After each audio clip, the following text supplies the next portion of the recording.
A 2012 survey of drug use and health states that 49% of Americans have used marijuana at one point in their lives.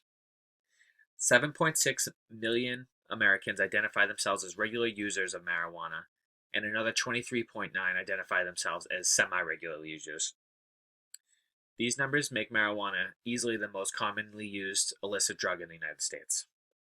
The United States government says that there is no benefits to marijuana, but recent trends suggest that the American population believes otherwise. There is plenty of evidence to support the use of and legalization of marijuana, and the federal government should legalize marijuana due to its medical benefits, its relative safety compared to other legal substances, and the boost that marijuana market could give to the U.S. economy. In the 17th century, production of hemp, a product that comes from the same plant as marijuana, was both widely spread and encouraged in the American market.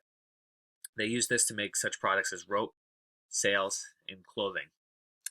This market flourished through the Civil War, and in the 19th century, marijuana could be seen as a ingredient in medical products that were sold in pharmacies across the country.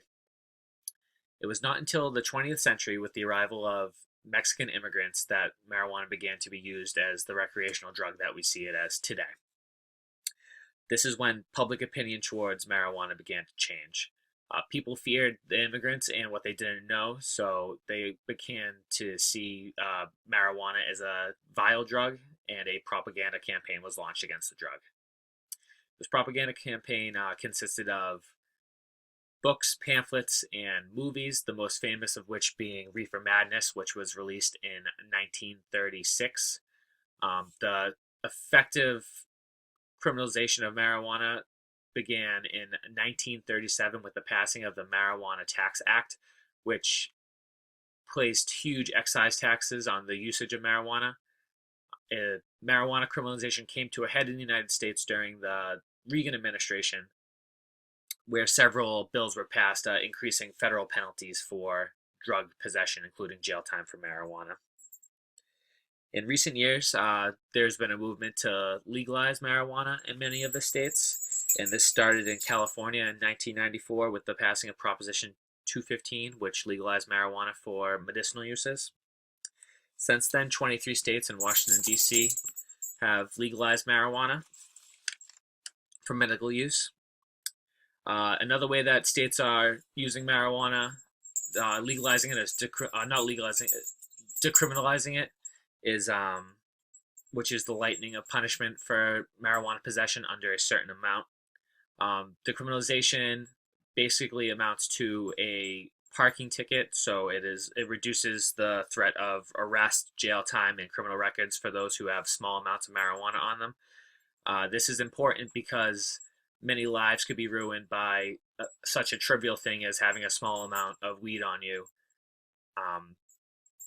Jobs could be lost, financial aid could be lost for schools, and people have criminal records that could follow them forever. So 19 states and the District of Columbia have decriminalized marijuana to this point. More recently, states have gone as far as legalizing marijuana for recreational use, and that started in 2014 with the legalization in Colorado. Colorado actually set up a market of dispensaries that the public could go and buy marijuana, which is unprecedented at the time. Since Colorado, Washington, Alaska, Oregon, and Washington, D.C. have all legalized marijuana for recreational use. Many states have started the process of legalization, but the federal government insists on the harmfulness of marijuana. There are many ways the drug could be beneficial to citizens. According to opposing viewpoints, medical marijuana helps many symptoms of serious diseases such as AIDS, glaucoma, cancer, multiple sclerosis, epilepsy, and chronic pain. It is also known to alleviate nausea and vomiting from chemotherapy, promote appetite of those who suffer from eating disorders such as anorexia, and it's also linked to helping depression.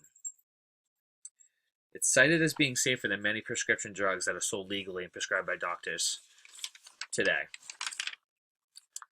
According to Addiction Journal, There are 32,000 deaths per year from adverse reactions to prescriptions. Still, no record of a death directly associated with marijuana exists in the United States. There are benefits to using marijuana over legal substances such as alcohol and tobacco. Alcohol and tobacco, while legalized and presented as much safer than marijuana, are actually much more fatal. Alcohol is associated with risky behavior, aggression, and whereas marijuana is actually more of a soothing and relaxing drug.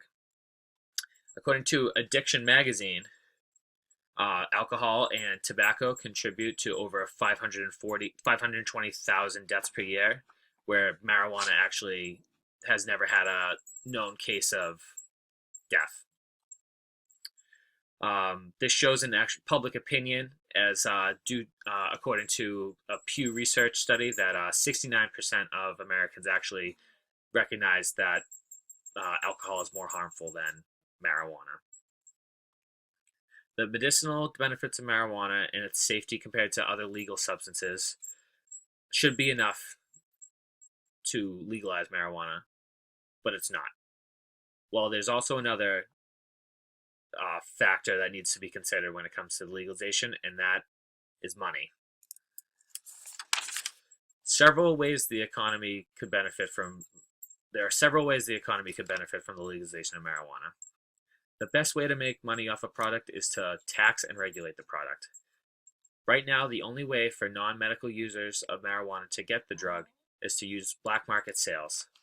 Those black market sales obviously aren't subject to licensing or taxes, so the government is missing out on that money.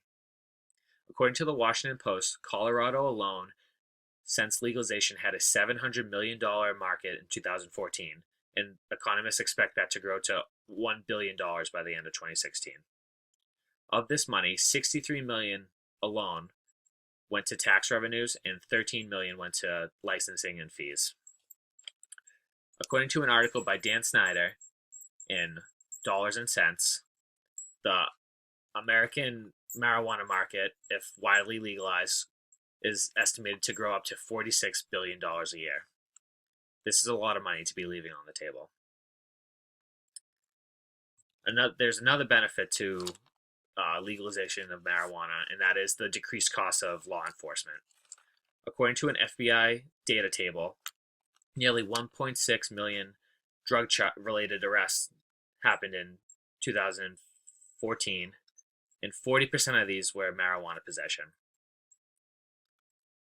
In a report from the American Civil Liberties Union, the United States spends upwards of $3.6 billion a year financing marijuana possession in law enforcement in the United States.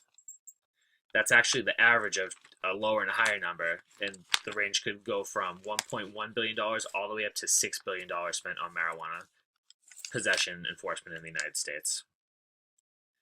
If legalized, law enforcement would no longer have to focus on these petty crimes. It could allocate their time and money to much more serious crimes.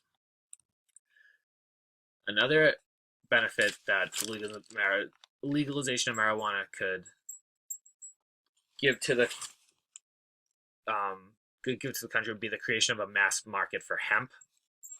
And industrial hemp is defined as a product that comes from the same cannabis plant as marijuana, but is grown agriculturally.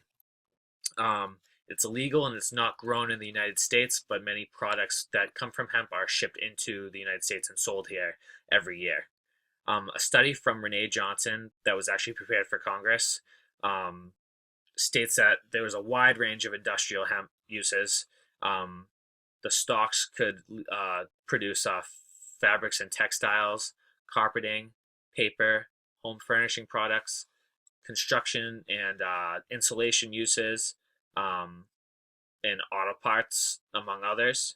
Also, hemp seed oil could go to making food and drink, personal care products, paint, and even fuel. The same study states that as of 2012, The estimated mark for hemp products in the United States was $500 million. If the market was based in the United States, the U.S. could be benefiting from this because they could tax the products coming in, and it would actually create more jobs, which would just create a whole section of the economy based on this hemp production. In conclusion, marijuana, though having a sordid history in the United States, has apparent and obvious medical and economic benefits that can't be ignored. It's also impossible to ignore public opinion on the matter. According to a Gallup poll, 58% of Americans support the legalization of marijuana in the United States. This is the highest the number has ever been since the introduction of the poll in 1969. So now that we've got to this point, I'm sure you're asking, what can I do? Well, you can contact your federal and state legislators and ask them to support any bills that come out supporting the legalization of marijuana. Make sure you speak up and have your voice heard. You can go to rallies, sign petitions, donate to pro-marijuana organizations, whatever you need to do to get your voice out there. Also, in this upcoming election year, it's likely that many states will have legalization of marijuana ballot measures on their ballot. So it's important that you remember to vote yes for marijuana, vote yes to increase our economy, and vote yes to spread the widespread medical benefits of marijuana. Thank you and have a good day.